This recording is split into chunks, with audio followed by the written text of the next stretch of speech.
up, tribe? How you guys doing? Go ahead and hit that subscribe button. I hope you like this video. This is going to be your review for Ready to Love Season 4, Episode 2. So, two guys went home last week, so it stands to reason that two ladies are going to go home this week. So, we start off, they're having brunch. Listen, first of all, let me start here. Y'all know I am not the fashion guru. Okay, that is not what I do over here. I do not critique fashions, okay? Unless it is like an obvious thing. But can I say that some of these ladies, I feel like, are not putting their best foot forward? You know that you are... First of all, let's start with the fact that you're going to be on TV.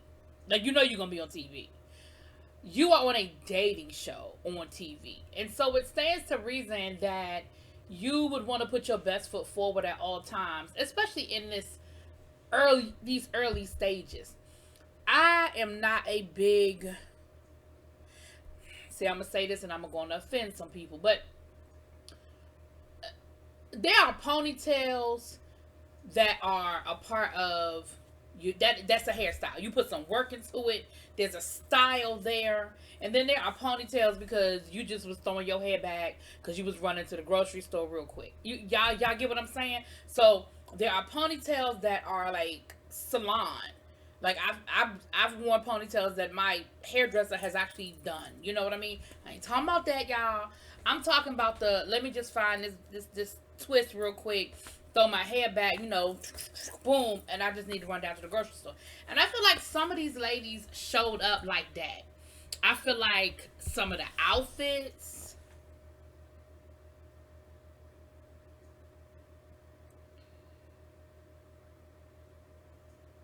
probably weren't the most flattering.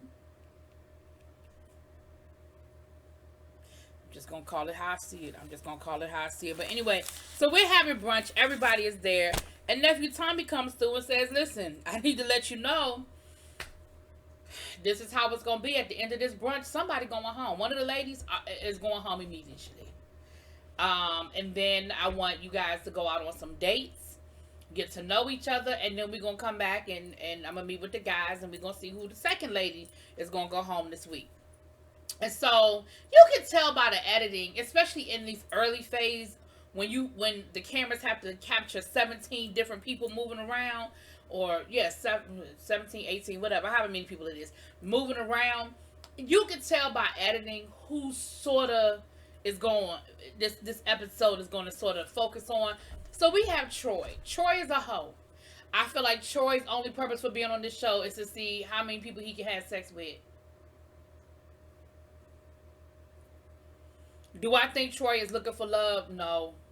At all. Nope.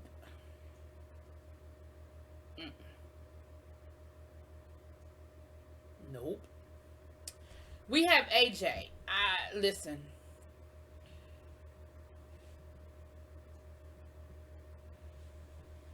I don't know how I feel about AJ. The jury is out on AJ. We have Andrea, I believe it is. Andrea...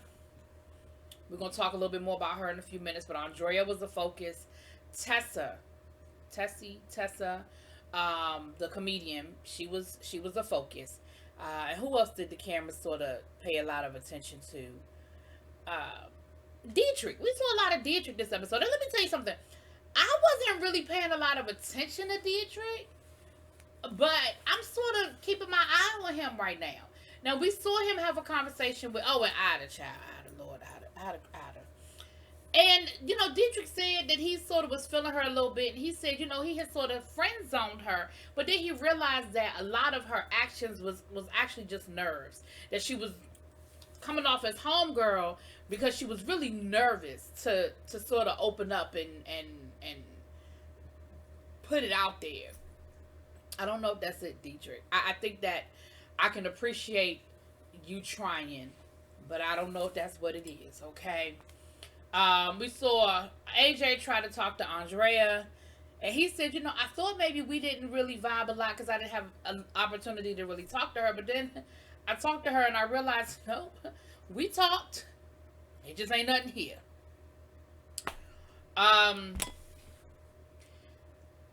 We saw, what's her name? Oh, shoot. The one that was married to the basketball player. She's still making her way around town, walking fast. Uh, we saw Chris talk to a few people, and Alicia, the attorney. I do not want every woman to talk to Chris to talk about last season. I want y'all to move past that. I want y'all to get past last season and get into getting to know him, um, so that he can have a legitimate chance. You know what I'm saying, this time. So I want us to get past that, y'all. I want us to stop talking about last season and what happened with him. We all saw it, whether it was creative editing or not. We all saw what went down. So we get to the end of the brunch, and the person that is not ready to love is Miss Ida. Listen, Ida is not happy about it at all. When the producers was trying to talk to her, she was like, I don't know why you asking me. Ask them. They the ones that sent me home. They the ones that can tell you why I wasn't ready to love. I'm here because I'm ready to love. They said I wasn't ready to love. Y'all need to go talk to them. Shoot. I want to know too. Matter of fact, line them all up so I can ask them myself. I said, oh. It was giving me flashbacks of Naya last season when she was talking to production acting the fool. But she didn't go off like Naya went off. But she really, I mean, you could just tell she was disappointed, upset, and probably a little embarrassed. I mean, it's hard to be dismissed in front of the whole group like that. At least, some of these other ones, it's like a one-on-one situation and you just know you don't see that person no more.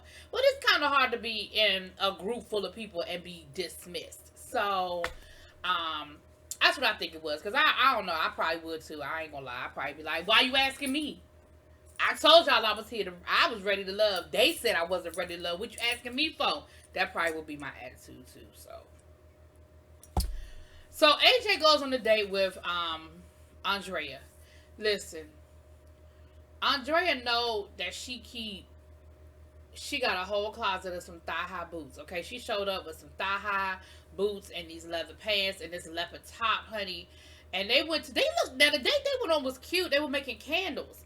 And at first I thought it was one of those, ceramic places where you paint the little mug but this was actually where they make their own candles, and I thought it was really pressing. Now, I need to find I'm sure they got a place like that around here, because that would be a really nice date night.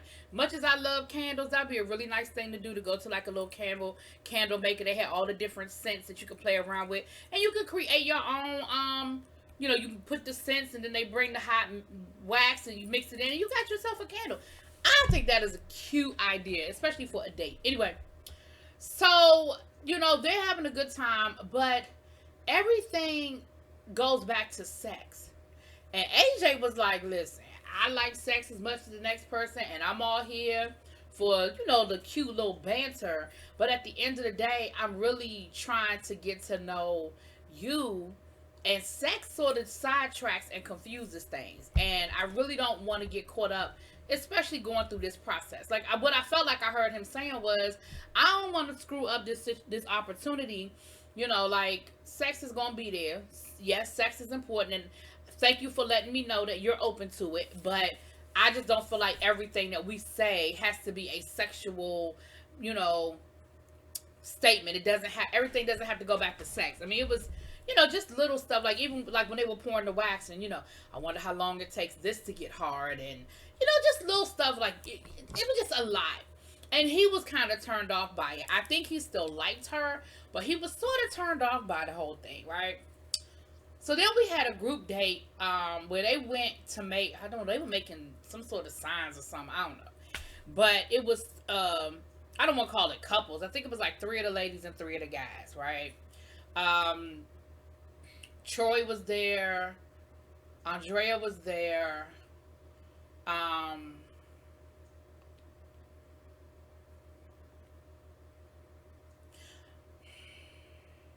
Who else was there, child? Troy was there. Andrea was there. I don't remember. I don't remember. But it was a group of them. The only thing that really was important that went down at this little function was that Troy was a little flirty over here. Troy was a little flirty over there. And people are starting to peep it and starting to pick up on what he putting down, right? He was kissing all on Andrea, and Andrea was the one that was like a little, not Andrea. Oh, yeah, Andrea. Andrea was the one that was very spiritual and everything, and she seemed kind of uncomfortable with him being so affectionate with her. And then Alicia was there, and Alicia was kind of giving him the side eye, like, okay, that's what we doing, because I kind of thought me and you was vibing a little bit, but that's what's going on here. Okay, all right. Now Jason went on a date with what's the young lady, the other attorney. He went on a date with her and Kyra. And you remember, Jason is the teacher, the one who got cheated on at the job and everything. And he talked about dealing with depression, you know. And he said that, he has been in therapy and that's been very helpful. And, Kyra was like, listen, I'm not one of those people that's going to 100% like be turned off, but it makes me leery. I've dealt with mental illness in my family, and it definitely makes me, that definitely makes me a little leery. But I think she felt better when she found out that he is in therapy and that he does sort of, monitor it and that kind of thing. Who else did we see? We saw, so I'm sorry. Back at the other date, the guy from New Orleans, the one with the twins, whose wife died, he was there. He was actually the one who set this particular group situation up. He was there, and he was, who else was there? I just want to make sure. I think was Chrysanthemum there. Chrysanthemum.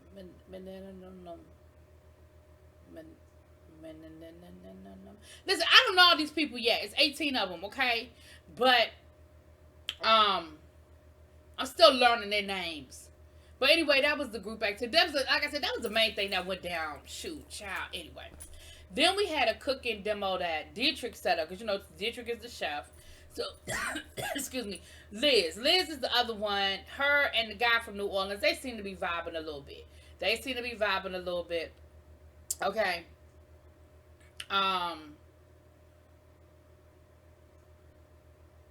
The attorney, I think, was on this group date. I think Kyra was on this group date. I think.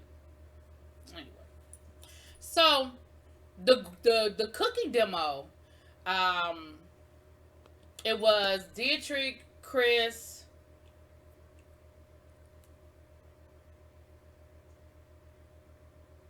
Alicia, I think, was there.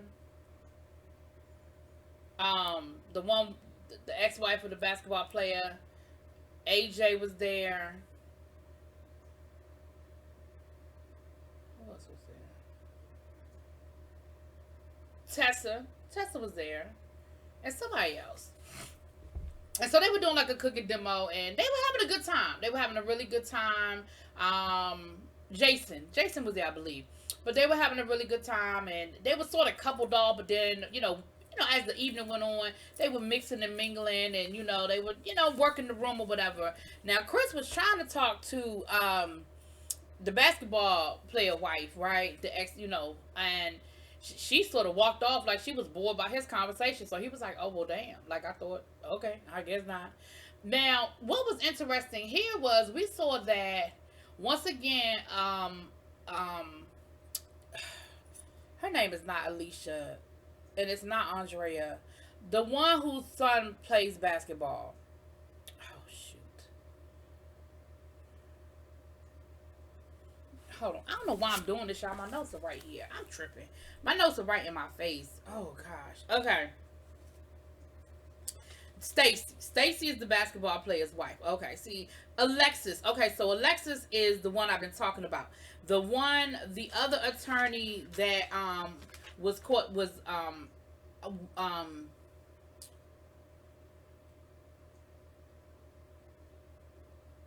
Amber. Yeah.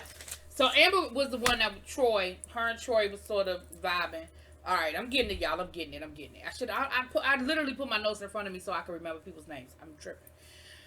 But again, Alexis is coming off a bit strong and sort of turning people off with the whole sex thing. And so AJ really ain't here for it. AJ is really like, yeah, no, But what was interesting was that Dietrich and Tessa were having a good conversation, and Dietrich was like, you know what? I'm starting to kind of feel her a little bit. Like, I know I told her she wasn't my type, and but he asked her on a date, and she was like, "Okay, I mean, I'm here for the date, but what made you change your mind?" And he was like, "I don't know, like we just vibing." And see, that's the reality of life. We have our preferences, we have what it is that we like and what we are attracted to. But once you start getting to know somebody, and once you start seeing somebody in a different light and having good conversations, like, you can't control how you feel. You can't control that. Like, I can look at somebody and say, listen, that is not my type. Like, we've all, I think, have dated somebody that is outside of the idea of what we think our type is, right? But the reality is, you like what you like. You know what I'm saying? You like what you like. So the guys all get together, and y'all know the drill. We're gonna talk about these ladies. But before we could sort of get into it, Jason was talking about how he's making friends with the guys and building bonds with the guys as well as with the ladies. And he talked about how he was moving, and Joel, the guy from New Orleans, sort of reached out to him and say, "Hey, what you doing today?" And he said, "Man, I'm moving." And Joel was like, "All right, well, I'm gonna come on over and help you out." And he was like, "This is somebody I just met. Gave up his Saturday, came over and helped me move." And Joel was really touched by that, and he got choked up and he started crying. Listen, I ain't got no problem with a man crying. I don't have no problem with a man who's in touch with his feelings. I think that that's part of the problem in this society, is that we put parameters and limitations on what men can do and what women can do. So if that had been the ladies talking, and had happened, and one of the ladies had that reaction, wouldn't nobody have had a problem with it. But I'm already seeing people talking about, why he crying? He need to man up. What he doing that for? We got to get away from that. That man felt something. Remember, this is a man who lives in a city, lost his wife. He's a single dad, and he said in the last episode that he doesn't really have a lot of friends in Texas. That he's rebuilding his life. So maybe that did mean something to him. That, listen, if I don't find love, I don't find me some friends. Anyway, I just thought it was a moment. So they get to talking, and it's a pretty foregone conclusion that the two ladies at the bottom are Tessa and Andrea. Tessa's at the bottom because a lot of people have friend zoned her. She the homegirl. She the cool chick. Listen, I feel like